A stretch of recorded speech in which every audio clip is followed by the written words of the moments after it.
चलिए दोस्तों, आज हम लोग यहाँ से अपना कक्षा 10 की केमिस्ट्री का सिलसिला आगे लेकर के चलते हैं। और यहाँ से हमारे पास में दोस्तों कल हमने आप लोगों को बता दिया है कि जैसे हमारे पास में आगे वाले पार्ट वीडियो में हमने क्या बताया था। तो कल दोस्तों मैंने आपको ये बता दिया था कि हमारे पास में रासायनिक अभिक्रिया की पहचान कैसे की जा सकती है। तो कल मैंने आप लोगों को बताया कि रासायनिक अभिक्रिया की जो पहचान की जा सकती है, कुल मिलाकर के 5 तरीकों से इनकी पहचान की जा सकती है।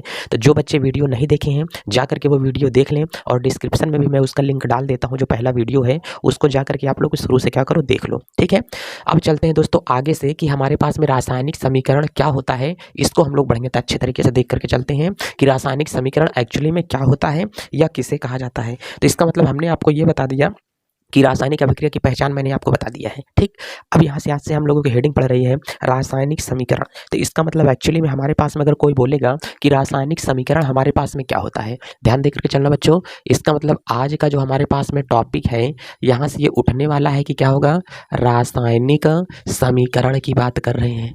अब दोस्तों अगर यहाँ पे ये रासायनिक समीकरण की बात करेगा कि रासायनिक समीकरण एक्चुअली में हमारे पास में होता क्या है, तो दोस्तों किसी दो या दो से अधिक पदार्थों को आपस में मिलाने पर जो हमारे पास कि किसी रासायनिक अभिक्रिया में अभिकारक तथा उत्पाद को आपस में किसी रासायनिक सूत्र द्वारा लिख देने पर जिस समीकरण की प्राप्ति होती है, उस समीकरण को हम लोग क्या बोलते हैं, रासायनिक समीकरण कहा जाता है। अच्छा देखो, अगर जैसे हम लोगों को यहाँ पर कोई बोल देता है कि बच्चों जैसे मैंने यहाँ पर क्या कहा कि मैंने क्रिया कराया, ध्यान से देख लेना, मैंने यहाँ से कराया कि क्रिया हमने कराया, तो यहाँ पर मैंने एक क्रिया करवा दिया है। मैंने कहा कि अगर मैं मैग्नीशियम को ले लेता हूँ, किसको ले लेता हूँ, मैग्नीशियम को, इसकी मैंने ऑक्सीजन के साथ में क्रिया करवा दिया, तब जाकर के दोनों दोस्तों इस साइड में हमारे पास में क्या बनेगा, MgO बनेगा। क्या बनेगा, MgO बन जाएगा। तो आप लोग इस समीकरण में बोल करके चलोगे कि एक्चुअली में ये जो समीकरण आपको मिला हुआ है, इस समीकरण को क्या बोलते हैं, रासायनिक समीकरण बोला जाएगा। एकदम सही आपने बोला, रासायनिक समीकरण है। लेकिन मैंने कहा ये जो समीकरण आया हुआ है, इसे पहले जो लिखा जाता था शब्द समीकरण के रूप में लिखा जाता था। कैसे लिखा जाता था, तो शब्द समीकरण के रूप में अगर लिखेंगे तो इसका मतलब दोस्तों ये हमारे पास में क्या होता है, मैग्नीशियम। क्या लिखा जाएगा, ये मैग्नीशियम होगा। और इसी के साथ में दोस्तों इसे हम लोग यहाँ से क्या लिख करके चलेंगे, ऑक्सीजन लिख करके चलेंगे। उसके बाद में यहाँ से लिखा जाएगा मैग्नीशियम ऑक्साइड। फिर यहाँ से क्या लिखते हैं, इसे इस साइड में अगर आएंगे तो यहाँ से लिखेंगे मैग्नीशियम ऑक्साइड, यहाँ से लिखा जाएगा। अब बताओ इसका मतलब यहाँ से जो मैंने मैग्नीशियम ऑक्साइड लिखा हुआ है, तो ये हमारे पास में है। तो वही जो चीज़ें मैंने वहाँ पे लिखा है वही चीज़ें मैंने यहाँ पे लिखा है। इतना ज़्यादा बड़ा हो गया कि हमको बोर्ड में नहीं आ रहा है। तो इस जो हमारे पास में समीकरण होता है बच्चों, इस समीकरण को शब्द समीकरण कहते हैं। क्या बोलते हैं, इस समीकरण को शब्द समीकरण कहा जाता है। किसी रासायनिक अभिक्रिया में अभिकारक और उत्पाद को एक सांकेतिक रूप में लिख देने से जिस समीकरण की प्राप्ति होती है, उस समीकरण को क्या कहते हैं, रासायनिक समीकरण कहा जाता है। जो रासायनिक समीकरण होगा बच्चों हमेशा क्या होगा, अपने संकेत के रूप में लिखा होता है। समीकरण कितने प्रकार के होते हैं, 2 प्रकार के। एक तो क्या होगा, शब्द समीकरण, एक क्या होता है, रासायनिक समीकरण। पहले जो लिखा जाता था वो शब्द समीकरण के रूप में लिखा जाता था, और शब्द समीकरण में बहुत सारी चीजें हम लोग गलत करते हैं। गलत क्या करते हैं, अब शब्द समीकरण को चेंज करने के लिए इसमें दे देगा तो कर लेंगे। अब शब्द समीकरण से हर चीज़ों की जानकारी हमें नहीं मिल पाती है। किसी रासायनिक अभिक्रिया किसी अभिक्रिया में अभिकारक तथा उत्पाद को सांकेतिक रूप में लिख देने से जिस समीकरण की प्राप्ति होती है, उस समीकरण को हम लोग क्या बोलते हैं, रासायनिक समीकरण कहा जाता है। और यह हमेशा सांकेतिक रूप में ही होता है। इतनी बातें समझ में आ गया। तो इसका मतलब ये हो गया हमारे पास में संकेत हो जाता है। तो मैग्नीशियम का संकेत Mg, ऑक्सीजन का संकेत O, मैग्नीशियम ऑक्साइड का संकेत MgO होता है। ठीक, तो इसका मतलब बहुत सारे अगर समीकरण मैं आपको दे दूंगा तो ये समीकरण हमारे पास में यहाँ से प्राप्त हो जाते हैं। इसका मतलब ये क्रिया कराने के पहले जितने पदार्थ का उपयोग किया गया है, क्या किया गया है, क्रिया कराने के पहले जितने पदार्थ का उपयोग किया गया है, इसे कहा जाता है अभिकारक। क्या कहा जाता है, अभिकारक, या तो इसे क्रियाकारक कहते हैं। क्या कहते हैं, इसे क्रियाकारक कहा जाता है। बोलो बात समझ में आई कि नहीं। और क्रिया कराने के बाद में जितनी चीज़ें मिल जाती हैं इसे उत्पाद कहते हैं। इसका एक ही नाम होता है। जैसे हमने कहा किसी व्यक्ति का क्या होता है, 2 नाम होता है, अभिकारक होता है। जैसे दामाद जो होता है, घर का तो दामाद होता है लेकिन दामाद जी हो जाता है, लेकिन है क्या, एक ही व्यक्ति। चाहे उसे अभिकारक बोलो, चाहे घर उसको क्या करो, अपने ससुराल अगर वो चला जाए, उसका नाम चाहे जो तुम लेकर के क्या पप्पू बुलाओ उसका नाम, चाहे तो उसको दामाद जी कहो, लेकिन बातें क्या होती हैं, एक ही होती हैं। आएगा तो वही ना। तो उसी प्रकार से यहाँ पर अभिकारक हो जाएगा या क्रिया कारक बोलो, बातें एक ही हैं। कारक इसमें भी आ रहा है, कारक इसमें भी आ रहा है, इसलिए दोनों को क्या बोल देते हैं, अभिकारक बोल दिया जाता है। तो चाहे सौर कैरियर पॉइंट बोलो, चाहे SCP बोलो, बात तो एक ही आ रही है। आ कहाँ पे रहा है, आए कहाँ पर हो, सौर कैरियर पॉइंट में ही आए हो। दुनिया गोल है, फिर से आ जाओगे वहीं पर। ठीक है, तो बस उसी प्रकार विचार यहाँ पर है। अभिकारक जो होता है, अभिकारक का दूसरा नाम क्या होता है? क्रियाकारक। मैक्सिमम बच्चों को ये चीज़ें नहीं पता होती हैं। उम्मीद करता हूँ कि आपको ये बातें पता हो गई आज, ठीक है। यदि करियर पॉइंट पर आप जुड़े रहोगे, आपको डेली न डेली कुछ ऐसी नई अपडेट मिलती रहेंगी। अब आप लोगों के लिए करंट अफेयर की भी क्लासेस शुरू हो गई हैं, उसको ध्यान से देखना शुरू कर देते हैं सुबह सुबह। चलिए, तो इसका मतलब यहाँ पर हमारे पास में दोस्तों ये बात आ गया है कि अभिकारक हो गया। तो किसी अभिकारक या उत्पाद को सांकेतिक रूप में लिख देने से जिस समीकरण की प्राप्ति होती है, उस समीकरण को हम लोग क्या बोलते हैं? रासायनिक समीकरण। Very good. चलो, इसका मतलब दोस्तों जो हमको यहाँ से रासायनिक समीकरण मिला हुआ है, इस समीकरण को अगर हम लोग यहाँ से देखेंगे तो हमारे पास में क्या बन करके जाएगा?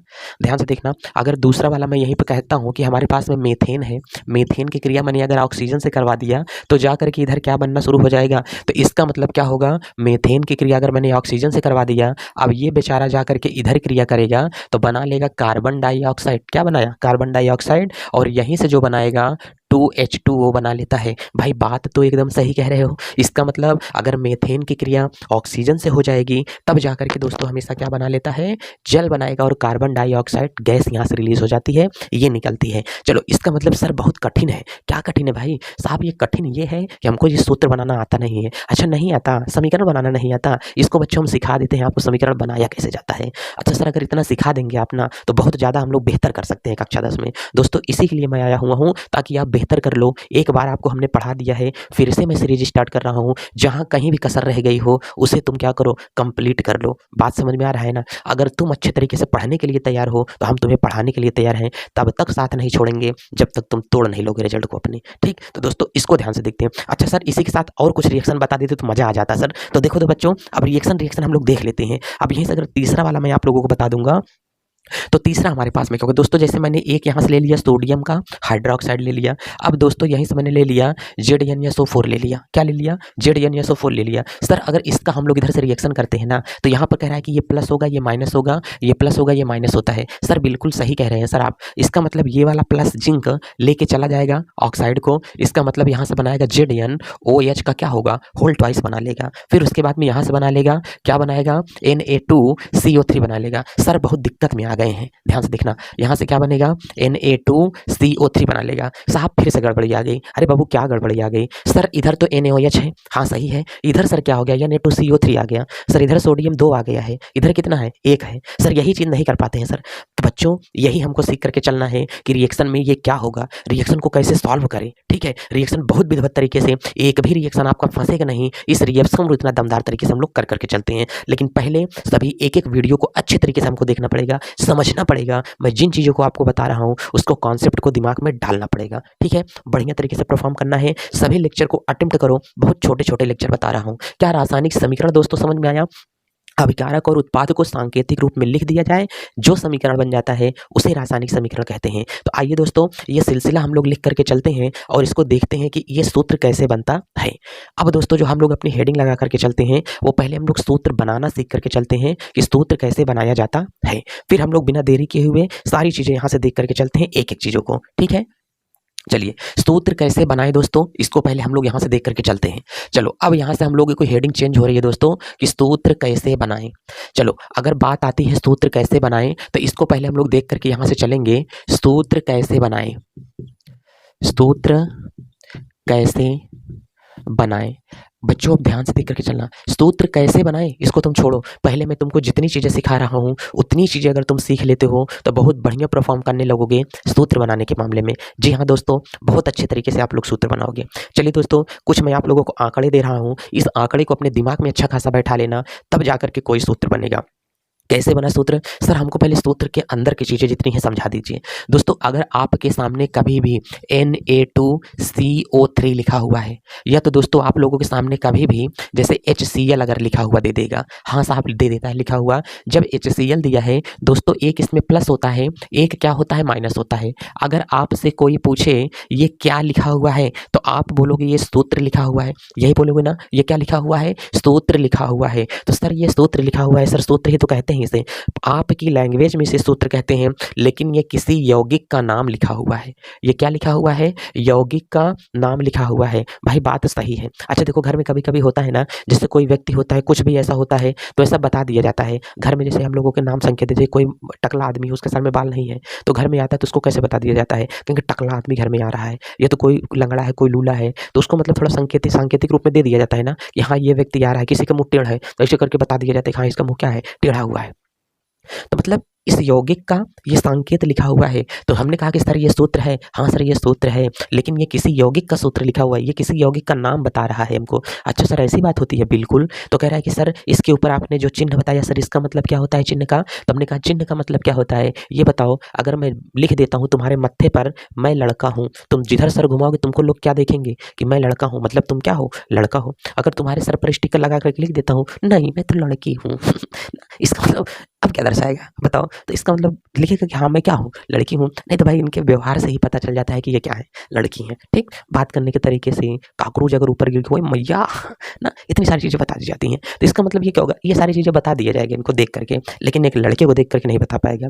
लड़के को देख करके बता सकते हो, वो कुछ बोलबे नहीं करेगा, एकदम से गंभीर बैठा हुआ होगा। जहाँ भी रहेगा कुछ ना कुछ सोचता रहेगा अपने दिमाग में हमेशा। ठीक, किसकी जेब मारनी है तो इसका मतलब अब स्तोत्र को देख करके दोस्तों, स्तोत्र जो होता है किसी यौगिक को बताता है, और जो यौगिक होता है, इस यौगिक हमेशा उदासीन होता है। यौगिक कैसा होता है? न्यूट्रल होता है। यौगिक पर कोई आवेश नहीं होता है। जैसे एक हस्बैंड वाइफ की जब शादी हो जाती है तो इसका मतलब जो पति पत्नी का जोड़ा दंपत्ति बन गया, उस दंपत्ति में उनके ऊपर कोई आवेश नहीं होगा। प्लस और माइनस मिल करके एक दूसरे के आवेश को न्यूट्रल कर देते हैं। किसी के ऊपर कोई चार्ज नहीं होता है, न तो माइनस, मतलब दोनों मिल गए तो प्लस माइनस इक्वल हो गए, आवेशित नहीं होते हैं दोनों। ठीक है, तो यौगिक हमेशा क्या होता है? उदासीन होता है। तो सर इसमें हमारा बताने का मतलब ये है ना कि स्तोत्र में एक प्लस होता है, क्या होता है? माइनस होता है। अच्छा सर इसका मतलब स्तोत्र में एक प्लस हो गया, क्या होगा? माइनस होता है। एक ध्रुवीय हो गया, एक ध्रुवीय। तो यौगिक हमेशा द्विध्रुवीय होते हैं। कैसे होते हैं? ध्रुवीय होता है, इसीलिए इसे द्विध्रुव कहा जाता है। चलिए सर इतना तो समझ में आ गया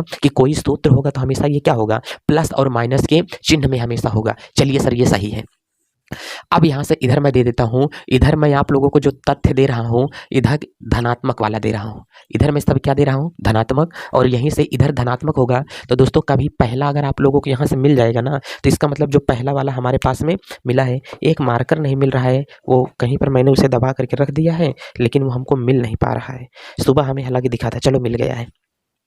तो दोस्तों जो यहाँ पर लिखेंगे, कभी भी दोस्तों अगर आपको सोडियम देगा तो इसके ऊपर एक प्लस होगा। अगर दोस्तों कभी भी आपको मैग्नीशियम दे देता है तो इसके ऊपर कितना प्लस होता है? 2 प्लस होता है। अगर दोस्तों कभी भी आप लोगों को एल्यूमिनियम देता है, इसके ऊपर प्लस की संख्या कितनी होती है?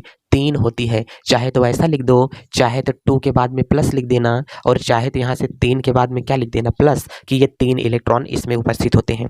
अच्छा चौथा वाला जो होता है दोस्तों, इसको हम लोग कैसे करेंगे? तो पोटेशियम के ऊपर कितना होता है? +1 होता है। कितना होता है बच्चों? तो पोटेशियम के ऊपर +1 होता है। अगर दोस्तों और यहीं से 5वें की बात करेगा, स्टेनस के ऊपर दोस्तों कितना होता है? +2 होता है या +4 होता है। अगर यहाँ से अगले की बात करेगा तो दोस्तों जो Fe हमारे पास में होता है, उसके पास में कितना होता है?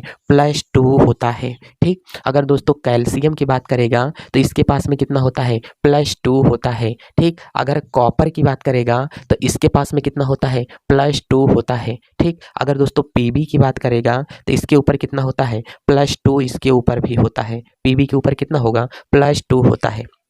ठीक है, तो अब अगर यहाँ से इन सब की बात किया जाता है तो जितने तत्व तो मैंने आप लोगों को लिख करके दिया, और हाइड्रोजन के ऊपर बात करेगा तो +1 होता है। ठीक, ये जितने तत्व मैं आपको यहाँ पर लिख करके दे रहा हूँ, इन सभी के ऊपर जितना चार्ज आएगा वो हमेशा क्या होगा? याद करके रखना है। सोडियम के ऊपर कितना होता है? प्लस होता है। अच्छा सरकार अगर यहीं से सीजियम दे देता हूँ तो सीजियम के ऊपर कितना लिख दोगे आप लोग? प्लस लिख देते हो। अगर यहीं से बेरिलियम दे देता हूँ तो बेरिलियम के ऊपर कितना लिख देते हो? प्लस आप लोग लिख देते हो। ठीक है, अच्छा ये बताओ, स्ट्रांसियम अगर मैंने Sr दे दिया तो इसके ऊपर कितना लिख दोगे आप लोग? प्लस लिख देते हो। ठीक है, इसका मतलब अगर मैंने यहाँ से आप लोगों को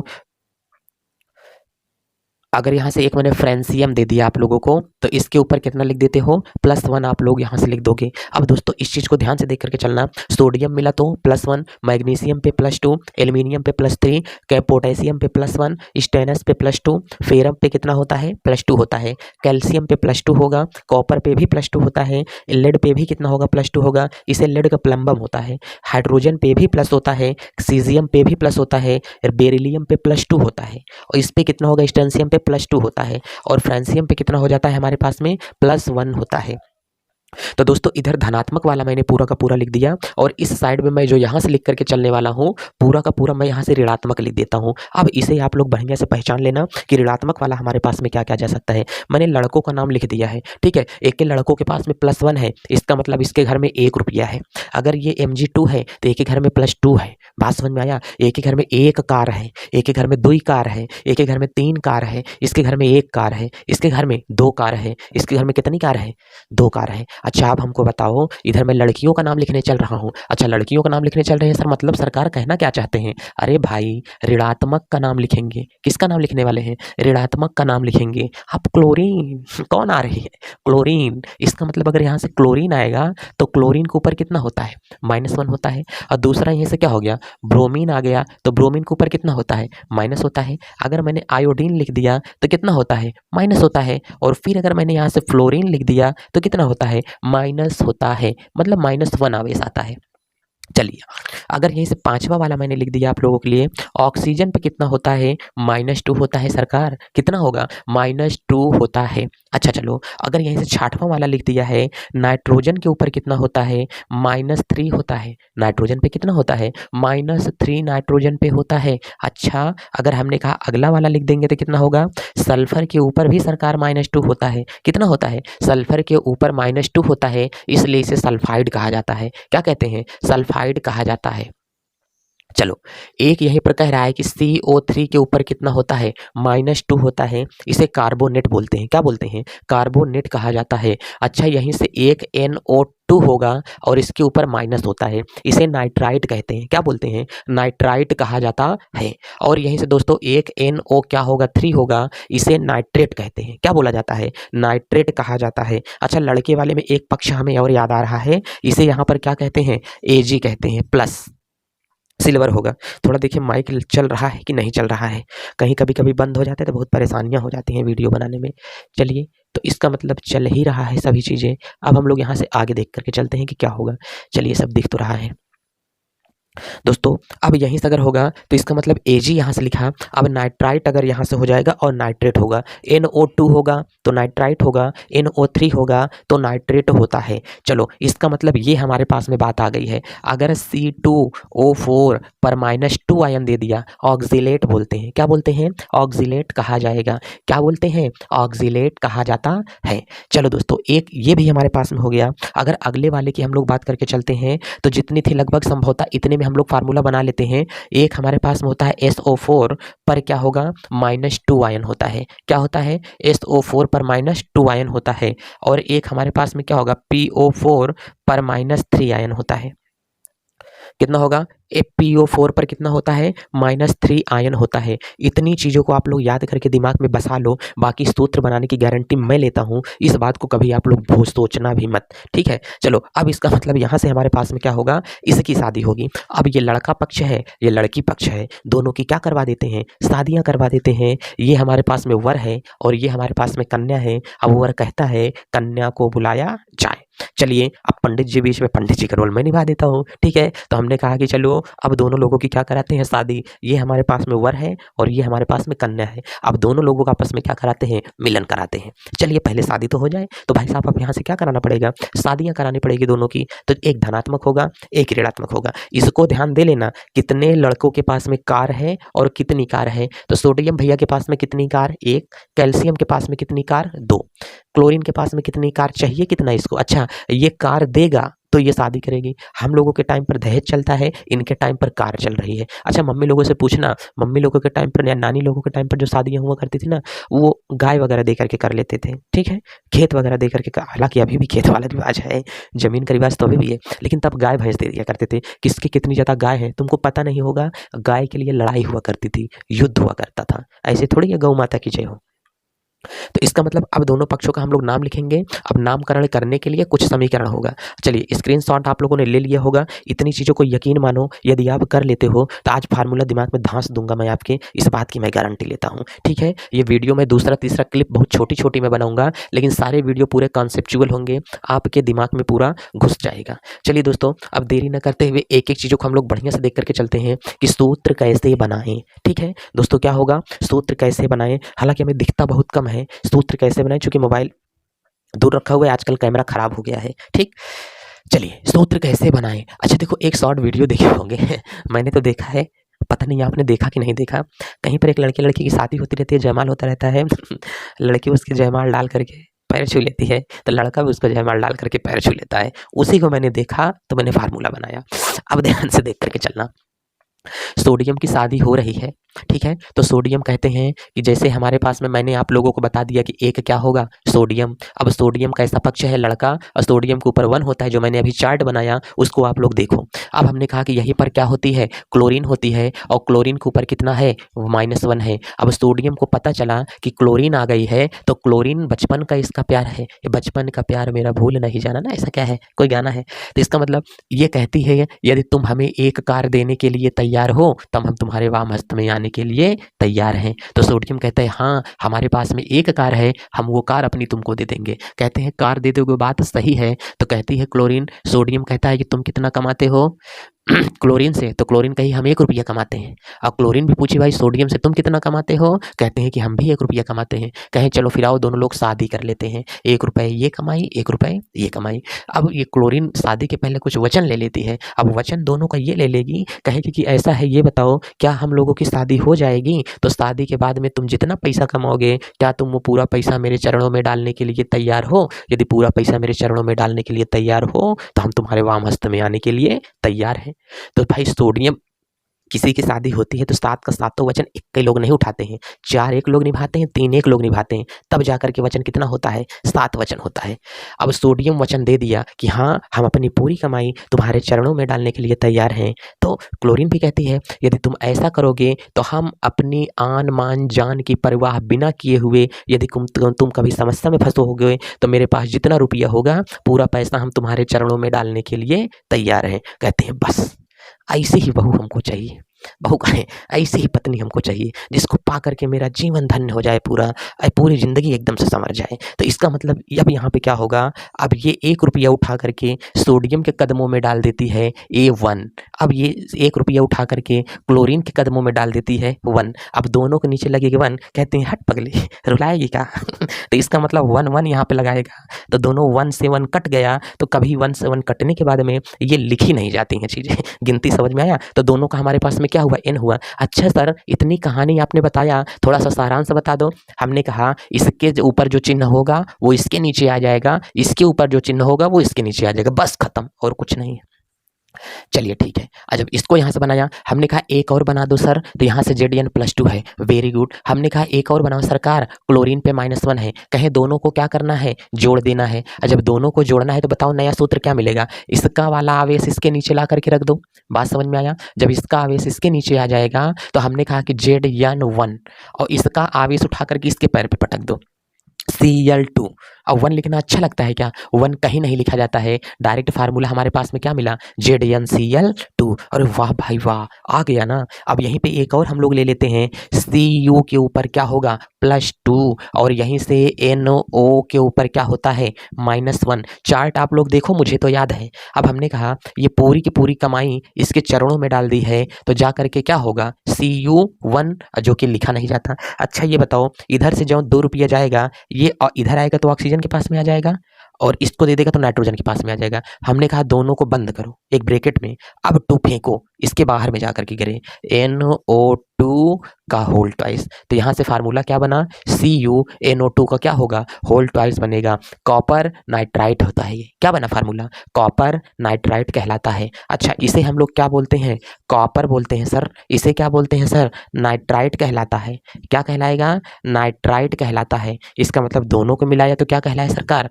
कॉपर नाइट्राइट। क्या कहलाते हैं, कॉपर नाइट्राइट कहलाते हैं। चलो वेरी गुड, बहुत सही है कि दोनों कॉपर नाइट्राइट कहला रहे हैं।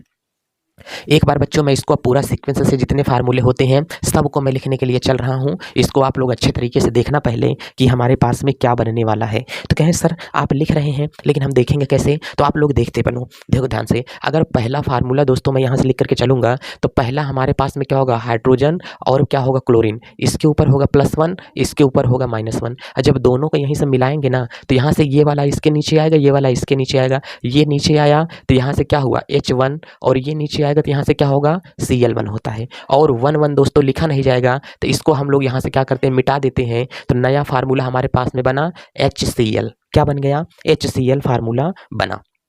चलो अब दूसरा वाला अगर यहीं से दोस्तों हम लोग करते हैं कि दूसरा हमारे पास में क्या बन जाएगा। इसका मतलब दोस्तों अगर यहीं से H मैंने ले लिया, H के ऊपर कितना होता है, प्लस होता है। अगर यहीं पर मैंने NO3 पर क्या ले लिया, माइनस साइन ले लिया। अब बताओ जब दो कोई तत्व आ जाए तो तुम हमेशा इसको ब्रैकेट में बंद कर लिया करो। किस में बंद किया करो, ब्रैकेट में हमेशा बंद कर लिया करो। तो देखो दोस्तों यहाँ पर जो तुमको दिखाई दे रहा है इस पे क्या आ गया है, प्लस, और यहीं से NO3 को हमने कर लिया ब्रैकेट में, आवेश कितना है 1। ये वाला फेंका 1 इसके इधर यहाँ पे आया H1। जब ये इधर फेंकेगा तो ये यहाँ पे गिरेगा, बीच में नहीं आएगा, यहाँ पर आएगा। अब यहाँ पर हम लोग करते हैं NO3 का होल 1। अब होल 1 लगाना अच्छा लगता है क्योंकि 1 ही 1 है, तो जा करके फार्मूला क्या बना, HNO3। ठीक है, हाइड्रोजन नाइट्रेट। अब यहाँ से अगर बनेगा तीसरा वाला तो अगला हमारे पास में क्या बनेगा, देखो Pb के इतना के ऊपर कितना होता है, +2, Cl के ऊपर कितना होता है, -1। जब दोनों को मिलाया ये नीचे आया कितना हुआ, Pb, ये नीचे गया कितना हुआ, Cl2। तो Pb कितना हुआ, Cl2। अब चौथा अगर यहाँ से आ गया तो हमने कहा 2H, ध्यान से देख करके चलो।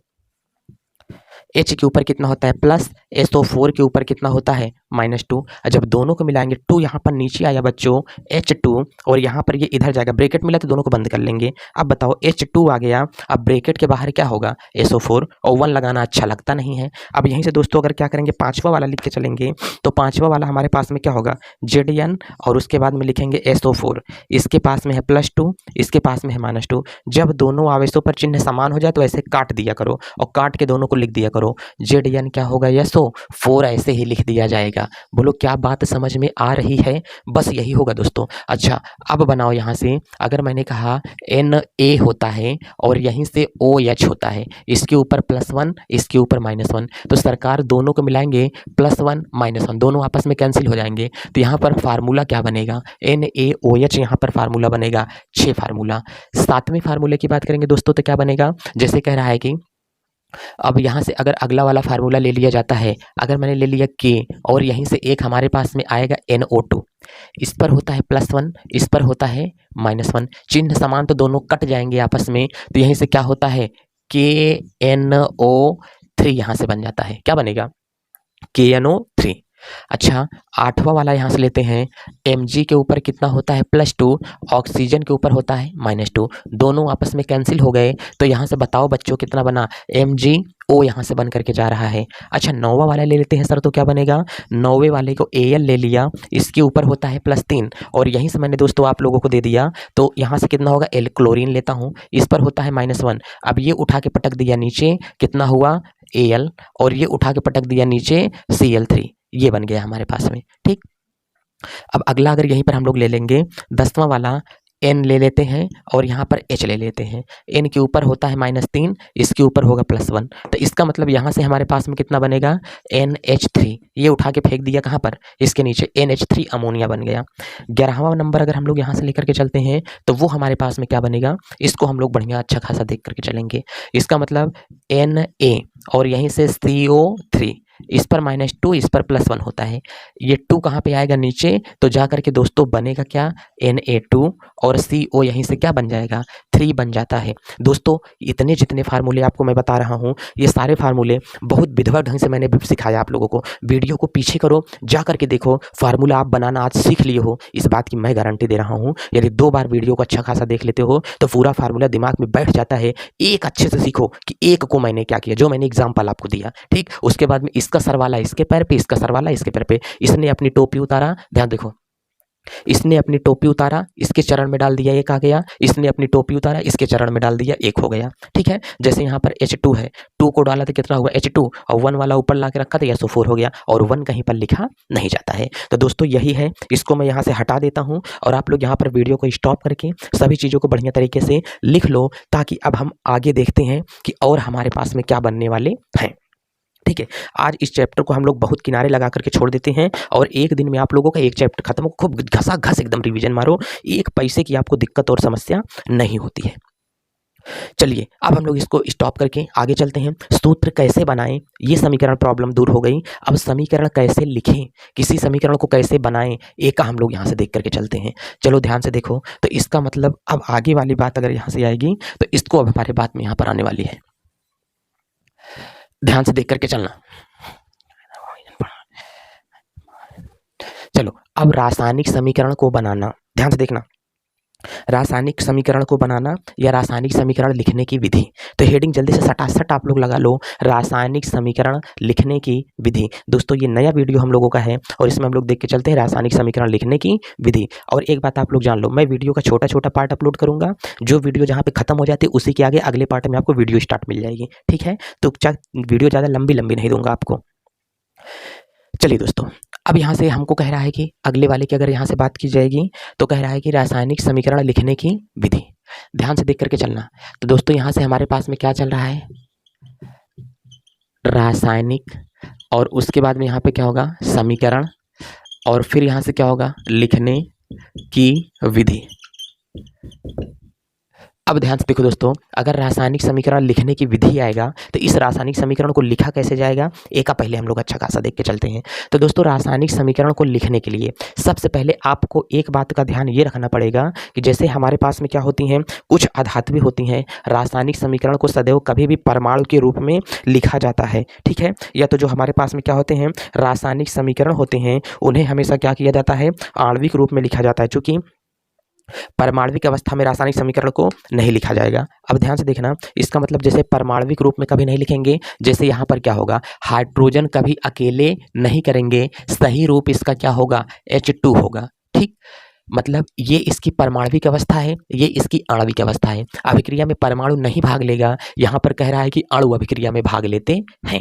ठीक है, अब जैसे यहाँ पर, लेकिन यहाँ पर कुछ ऐसे होते हैं जो कि एक परमाणुओं से मिलकर, कुछ अणु ऐसे होते हैं जो कि एक परमाणु से मिलकर बने होते हैं। जैसे यहाँ पर कह रहा है कि हमारे पास में सोडियम होगा, Na2 नहीं करोगे तो भी चलेगा, हालांकि ये हमेशा क्या होते हैं, सिंगल होते हैं। सोडियम हो गया, पोटेशियम हो गया, मैग्नीशियम हो गया, कैल्शियम हो गया, ये सब एक परमाणु वाले होते हैं। ऐसे रहेंगे रिएक्शन में तो चलेगा। लेकिन जैसे यहाँ पर कह रहा है कि हाइड्रोजन हो गया, हमारे पास में हाइड्रोजन हो गया, क्लोरीन हो गया, और यहाँ से ब्रोमीन हो गया, और यहाँ से आयोडीन हो गया, ये सभी जितने हैं ये परमाणविक अवस्था वाले होते हैं। एक अणु का निर्माण 2 परमाणुओं से मिलकर के होता है इनमें, लेकिन ये हमेशा किस फॉर्म में होते हैं, परमाणविक रूप में ही होते हैं। ज्यादातर अगर कोशिश करो तो हमेशा आणविक अवस्था ही इनकी क्या की जाती है, लिखी जाती है। और जो रासायनिक समीकरण होता है इसमें हमेशा किसका उपयोग करते हैं, तत्वों के संकेतों का उपयोग किया जाता है। किसका उपयोग करते हैं, संकेतों का उपयोग किया जाता है।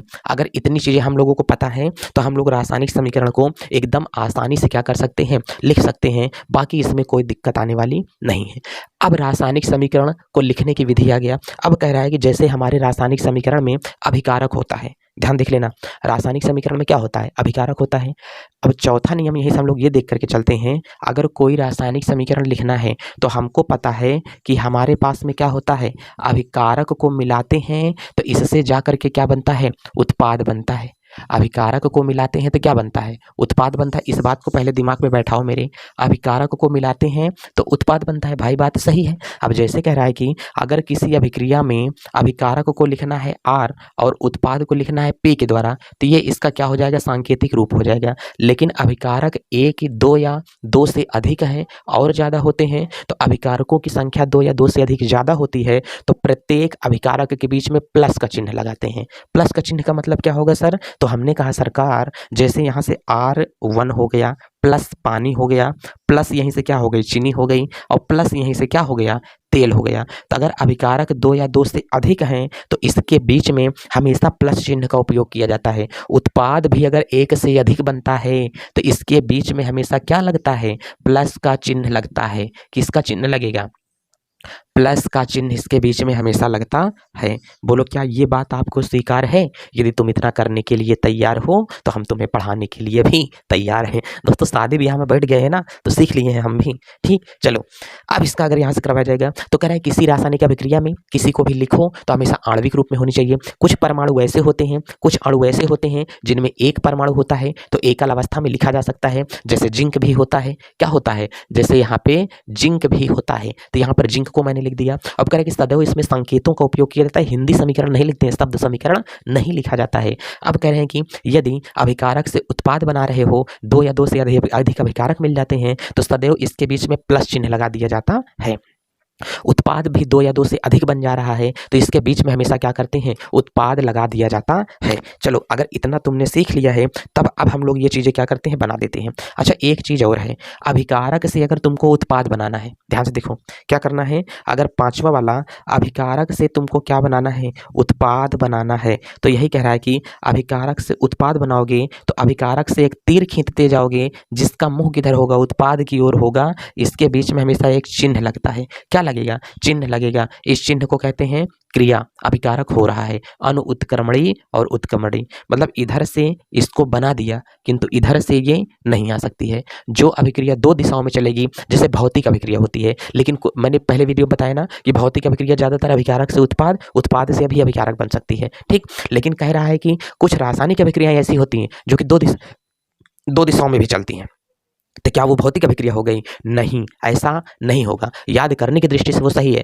लेकिन ऐसा नहीं होगा क्योंकि कुछ अभिक्रियाएं हमारे पास में क्या होती हैं वो यहाँ से जो जाएंगे 2 दिशाओं में भी होती है। इसका मतलब यदि कोई अभिक्रिया 2 दिशाओं में जा रही है तो अगर अभिकारक से उत्पाद उत्पाद से अभिकारक बन रहा है तो उसके बीच में हमेशा उत्क्रमणीय अभिक्रिया का चिन्ह लगता है। 6वें वाले हम लोग क्या देख करके चलेंगे अगर अभिक्रिया कैसी है 2 दिशाओं वाली अभिक्रिया कैसी है 2 दिशीय है। अगर अभिक्रिया 2 दिशीय है तो उसके बीच में प्रत्येक 2 तीर लगाते हैं और दोनों अर्ध तीर होते हैं। कैसे होते हैं अर्ध तीर होते हैं। जैसे मैंने कह दिया कि पानी ले लो बबुआ तुम बना दो इसका बर्फ। पानी ले लो क्या बना दो बर्फ। तो हमने कहा कि बर्फ से क्या बना सकते हैं पानी मतलब ये पानी बनेगा बर्फ और बर्फ ही क्या बन जाएगा पानी। ये जो अभिक्रिया होती है ये दोनों दिशाओं में पूरी होती है एक दिशाओं वाली अभिक्रिया नहीं होती है। क्या होगी अभिक्रिया जो होगी दोस्तों एक दिशाओं वाली अभिक्रिया नहीं होती है। अब हम लोग इसी के आगे देख करके चलते हैं कि और हमारे पास में क्या जाएगा। तो इसका मतलब अगर इतना हम लोग समझ लिए ना तो अभिक्रिया बहुत बढ़िया हो जाती है। अब अभिक्रिया को करना शुरू करते हैं। अब अभिक्रिया को किया कैसे जाएगा इस बात का हम लोग ध्यान रखेंगे थोड़ा। देखो अभिक्रिया को करेंगे कैसे कह रहा है कि जैसे हमको 2 चीज़ों को आपस में क्या किया है मिलाना है तो हमेशा इनको परमाणविक रूप में लिखना है। किस में लिखना है परमाणविक रूप में हमेशा इसको लिख करके चलना है। जैसे मैंने यहाँ पर कहा कि ध्यान से देखना। अच्छा हमको तुम ये बताओ पहले एक कहानी बताओ। यहाँ पर हमने कहा हैदर है कौन है हैदर है। अच्छा सीमा हैदर वाला एक एग्जांपल लेकर के हम बताते हैं ठीक है। अब ध्यान से चलो अगर यहाँ पर मैंने ले लिया ZN क्या होगा SO4 क्या होता है ZN SO4 होता है। तो अब यहाँ से ZN SO4 आ गया है लेकिन यहाँ पर मैंने रख दिया है इधर मैंने H2SO4 कर दिया है। क्या कर दिया है H2SO4 और इधर मैंने क्या कर दिया है जिंक कर दिया है। अब बताओ अगर H2SO4 मैंने लिया और जिंक यहाँ पर मैंने डाल दिया है तो बताओ अब यहाँ पर क्या होगा। मान लो ये जो हमारे पास में सीमा प्लस का चिन्ह है ये सीमा रेखा है और ये हमारे पास में क्या है इंडिया है। ये हमारे पास में क्या है इंडिया है। अब दोस्तों अगर ये भारत है और ये हमारे पास में नल्ला पाकिस्तान है हमने कहा कि दोस्तों ये क्या होगा नल्ला होगा। क्या है नल्ला है। ये हमारे पास में भारत है ये नल्ला है। अब बताओ नल्ला में कौन बैठा है हैदर। ये प्लस का चिन्ह लगा तो कौन होगा हैदर और इस पर चिन्ह लग गया तो ये क्या होगा सीमा है। ये कौन है सीमा और ये कौन है हैदर है। इसका मतलब ये सीमा है ये हैदर है ये बीच का बॉर्डर है पाकिस्तान और यहाँ पर बैठा है सचिनवा कौन बैठा है सचिन। जब सचिनवा यहाँ पर बैठा हुआ है तो बताओ ये सचिनवा खेल रहा है PUBG और पाकिस्तान नल्ला में कौन बैठी हुई है सीमा और ये पबजी हो खेल रहा है, पबजी हो खेल रही है। अब सचिनवा यहाँ से पबजी जब खेलेगा तो सीमा उमा खेलेंगे साथ में। एक ही मतलब सचिनवा यहाँ से निशाना मार रहा है के ऊपर, सीमा के ऊपर। अब मारा यहाँ से निशाना खींच करके के ऊपर लगा, सीमा के ऊपर। अब सीमा भागते हुए चली आई पाकिस्तान से, कहाँ पर? इंडिया में। कहाँ से आ गई? इंडिया में। भाई साहब सचिनवा तो खींच लिया है सीमा को, ZN4। अब ये तो यहाँ से नंबर कट गया। सीमा चली आई पाकिस्तान से भारत। जब भारत में आ गई, अब हैदरवा चिल्ला रहा है, अरे मुरी मैया अब हैदरवा बेचारा किल्ले चिल्ला रहा है, पीट पीट के बैठ के वहीं अपना सीना पीट रहा है, हमारी सीमा चली गई। क्या हो गया? अब सीमा तो चली गई, इसका मतलब यहाँ से ये क्या निकल आया? देखो अब ये दोनों क्या हो गए हैं? खुश। अयो भी कहा है खुश। तो इसका मतलब यहाँ से क्या होगा? पाकिस्तान की बाउंड्री है, इसका मतलब भाई ये हमारे पास में क्या है? इंडिया। और ये नल्ला बैठा हुआ है, इसका मतलब नल्ला में क्या है? H2 है, वहाँ पर सचिन अकेले बैठा हुआ है। तो बस यही बात इतना देखना है। अगर ये दो है, एक हस्बैंड वाइफ है और एक हस्बैंड है, तो इसकी वाइफ हमेशा इसके साथ में जाकर के चली जाएगी, शादी कर लेगी, और इस वाले को क्या करेगी? छोड़ देगी। तो हमेशा दोस्तों से सावधान। इसके बीच में यहाँ पर हम लोग इसको लगा करके रख देंगे। बात को ध्यान से समझना। अब इसको हम लोग मिटा करके दूसरा एग्जाम्पल हम लोग देखते हैं और उसको समझ के चलते हैं। दोस्तों मेरा कहने का मतलब केवल यहाँ पर ये है, अगर दो तत्वों को आपस में क्या कर दिया जाता है? दे दिया जाएगा। जैसे मैंने आप लोगों को यहाँ पर दे दिया Na2 और क्या दे दिया? CO3 यहाँ पर दे दिया गया है, ठीक। और यहीं पर मैं आपको क्या दे देता हूँ? HCl दे देता हूँ। क्या दे देता हूँ? HC। अगर यहाँ से L दे दिया जाएगा तो बताओ दोनों को अगर मिलाया है, या तो यहाँ पर इसको मैंने दे दिया, अब ये भी बन जाएगा दोस्तों, इसमें कुछ है नहीं, बशर्ते कि यहाँ पर एक थोड़ी सी, चलो HCl दिया है। अब बताओ अगर मिलाया तो ये प्लस है, ये माइनस है, ये प्लस है, ये माइनस है। अब बताओ इस वाले का जो पति है, इसकी पत्नी को जब पसंद कर लेगा, किसको पसंद कर लिया? सोडियम पसंद कर लिया, किसका? क्लोरीन को। इसका बचपन का प्यार है, तो सोडियम जा करके रहने लगा क्लोरीन के साथ में। अब हमने कहा क्लोरीन चली गई छोड़ के, इसका पति इसको छोड़ के चला गया, कहे आओ दोनों हम भी साथ में रहने लगे। इसका मतलब इसके ऊपर -2 होता है कि नहीं? और जब -2 होगा तो हाइड्रोजन के नीचे जा करके लगेगा H2, और यहाँ से क्या होगा? CO3। इसका मतलब फार्मूला क्या बना? CO3। इधर है सोडियम 2, तो यहाँ पर हम लोग करते हैं क्लोरीन को 2, सोडियम 2, क्लोरीन भी हो गई 2, और ये भी कितना हो गया? 2 हो जाता है। इसका मतलब ये हमारे पास में 2 हो गया है। तो इसका मतलब किसी रासायनिक समीकरण को अगर हमें सॉल्व करना है तो उसके बीच में हमें इस बात का ध्यान रखना है कि जो हमारे पास में ये प्लस माइनस वाला होगा सदैव एक दूसरे से विस्थापित हो जाते हैं। ये प्लस वाला उसके पास में, उसका प्लस वाला इसके पास में चला आएगा, ठीक है। इतना हमेशा कर देना। अब बात आई यहाँ पर तत्वों का अनुपात बराबर करने की। जब तक तत्वों का अनुपात बराबर नहीं होगा तब तक वह समीकरण एक संतुलित समीकरण नहीं होगा। यह एक समीकरण क्या कहलाता है? ढांचा समीकरण कहलाता है दोस्तों। इसे क्या बोला जाता है? ढांचा समीकरण। हाँ वही बात है। अब इसे स्केलेटल इक्वेशन बोला जाता है, और ये हमारे पास में ढांचा समीकरण होगा। ढांचा समीकरण बन जाए तो संतुलित करना जरूरी है। पहले समीकरण का ढांचा बनाओ, फिर उसको संतुलित करो। ढांचा समीकरण कभी कभी संतुलित हो सकता है, कभी कभी संतुलित नहीं हो सकता है। समीकरण बनाते समय सबसे पहले परमाणु के रूप में नहीं होना चाहिए, अणु के रूप में होना चाहिए। एक परमाणु वाले सिंगल भी आ सकते हैं। संकेतों का उपयोग करना चाहिए, अभिकारक उत्पाद के बीच में प्लस लगाना चाहिए। इतनी तो सब बातें पता है। अब समीकरण को हम लोग सॉल्व करना सीखते हैं कि कैसे कैसे इसको हम लोग क्या कर सकते हैं? सॉल्व कर सकते हैं। ध्यान देना दोस्तों, पहले हम लोग समीकरण का ढांचा बनाते हैं कि ढांचा बनाने के बाद में चीजें कैसे हमारे बीच में काम करेंगी। चलिए दोस्तों, अब समीकरण का यहाँ से क्या बनेगा? ढांचा बन करके तैयार हो रहा है कि समीकरण कैसे बन करके जाएगा। तो एक समीकरण दोस्तों हम लोग यहाँ से उठा लेते हैं कि हमारे पास में क्या होगा। पहला वाला मैंने जिंक को ले लिया और डुबो दिया है HCl के अंदर, ठीक। और जब जिंक को मैंने ले लिया, डुबो दिया है HCl के अंदर, तो हमने कहा सेम पार्ट, ये प्लस होगा, ये माइनस होगा, और ये क्या होगा? प्लस। तुम और तुम्हारी शादी हो गई है, मान लो, चाहे लड़का हो चाहे लड़की, मान लो तुम्हारी शादी हो गई है और ये तुम्हारी वाइफ है और ये तुम हो। जब अपने दोस्त के साथ जाओगे चाय पर पीने के लिए तो पता चला तुम्हारा दोस्त ये इसका क्रश निकला। अब बताओ दोनों यहाँ से आपस में साथ में क्या करेंगे? चल देंगे। जब दोनों यहाँ से आपस में साथ में चल देंगे, ये इसके साथ में क्या करेगा? आपस में जाकर के बैठ जाएगा, तो दोनों यहाँ पर क्या बना लेंगे? ZnCl। और जिंक के ऊपर होता है +2, तो इसके चरणों में डाल देगा पूरी कमाई। ये लो डाल दिया पूरी कमाई। अब यहाँ से बचा कौन है? तो केवल यहाँ पर बचा H बचा हुआ है। कौन बचा? H अकेले बचा हुआ है। क्लोरीन इधर 2 हो गई है। अच्छा, ढांचा समीकरण तैयार कर लिए कि नहीं? समीकरण का ढांचा तैयार कर लिए हो तो हमेशा बैलेंस किया करो। बैलेंस इस हिसाब से करो कि सूत्र के छेड़छाड़ में कोई परिवर्तन ना हो। इधर क्लोरीन 2 है, इधर भी क्लोरीन क्या करो 2 कर दो। इधर हाइड्रोजन 2 हो गया, इधर हाइड्रोजन परमाणु के रूप में आया, सिंगल आया मतलब किस में आया, परमाणु के रूप में। गलत है, हमेशा क्या होगा, H2 के रूप में निकल जाएगा। इसका मतलब H2 एक प्रकार की दोस्तों क्या बनती है, गैस बनती है। क्या होता है एक प्रकार का गैस के रूप में यहाँ से निकल आया है। ठीक, अभी गैस वैस में इसको बाद में बताता हूँ आपको। चलो, ढांचा समीकरण से संतुलित समीकरण भी हम निकल लिया है। अब यहीं पर अगर दूसरा हमारे पास में आ जाता है कि दूसरा क्या बनता है, तो हमने कहा ZnSO4 और प्लस यहीं से मैंने क्या ले लिया, HCl ले लिया। भाई बात तो एकदम जोरदार बता दिया तुमने। चलो, इसका मतलब अभी इसको 2 मिनट के लिए मिटाओ, पहले इसका चित्र समझो। हमने कहा कि ये हमारे पास में बीकर था, बीकर में पानी के रूप में हमारे पास में HCl भरा हुआ है। क्या भरा हुआ है, HCl भरा हुआ है। और ये हमारे पास में जो था, इसको हमने उठा करके इसमें डुबो दिया है।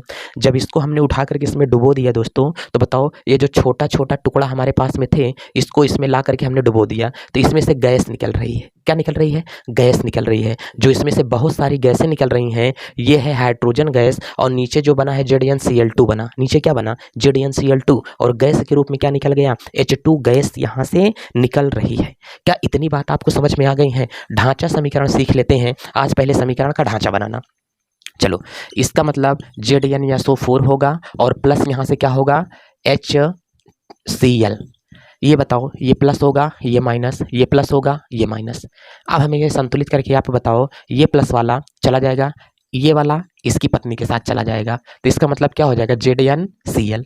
ये वाला किसके साथ चला गया, इसके साथ, इसका मतलब HSO4। बोलो ये बना कि नहीं बना। ये समीकरण गलत करो सही करो, पहले गलती करो, खूब ज्यादा गलती करो, अभी मैं सही करवा दूंगा लास्ट में, पहले गलती फिर करके सीखे। ठीक, तीसरा वाला अगर यहाँ से हम लोग उठाएंगे तो हमारे पास में क्या निकल के चलेगा, Na2CO3।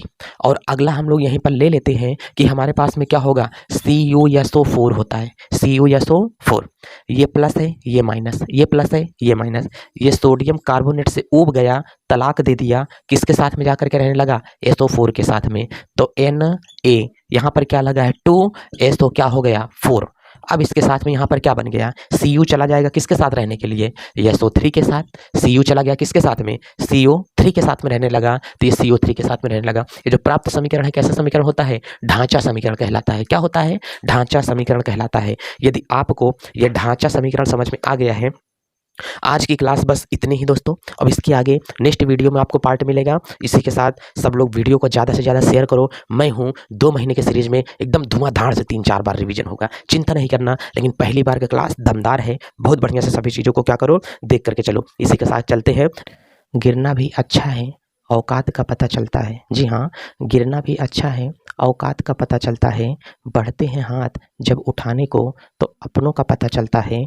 जिन्हें गुस्सा आता है ज़्यादा, जिन्हें गुस्सा आता है ज़्यादा, वो होते हैं मन के सच्चे। अक्सर हमने झूठों को मुस्कुराते हुए देखा है।